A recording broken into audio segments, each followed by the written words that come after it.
Alexander Graham Bell was born on March 3rd, 1847 in Scotland. He came from a family that worked with speech and helping people communicate. With Alexander's mother and wife both being deaf, Alexander himself grew to become gifted in understanding how people communicate, which undoubtedly aided him in his pursuits with his most famous invention, the telephone. Ahoy! You mean hello? But Alexander's first invention was created when he was just 12 years old, when he built a machine that helped clean wheat at a flour mill. It actually came from a challenge that his friend's dad gave him. But Alexander wasn't an accidental inventor. He was a naturally curious and determined boy. His curiosity inspired him from a young age to collect and categorize the skulls and skeletons of dead animals, all of which he dissected, cleaned, and preserved himself. So when he set his mind on something, he worked hard to achieve it. Now, he didn't invent the phone as a child, but the same curiosity and determination helped him figure out a way for people to talk to each other through wires.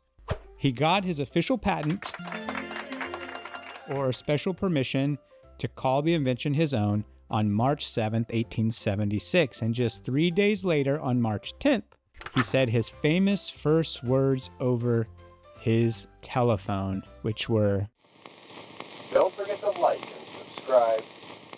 "Mr. Watson, come here, I want to see you." Now, I wish I had access to the very first audio transmission where he said, "Mr. Watson, come here," but I do have a recording of his voice being transmitted through one of his telephones. Yeah, this is actually his voice being transmitted over one of his telephones. Take a listen. You are my heart, Alexander Graham Bell. Now, although that telephone was his most famous invention, Alexander Graham Bell didn't stop there. He invented a photophone, which was a way to send sound using beams of light. This was a very early idea of what we now call fiber optics, which helps send internet data all over the world at light speed. He also worked on things like fast boats called hydrofoils, and believe it or not, Bell even worked on flying machines before airplanes were common. Now, Bell passed away on August 2nd, 1922 at his home in Canada, so a little over 100 years ago. His life had been full of amazing discoveries, and he changed the world in many ways, the phone just being one of them. To honor him for 1 minute during his funeral, all the telephones in North America went silent.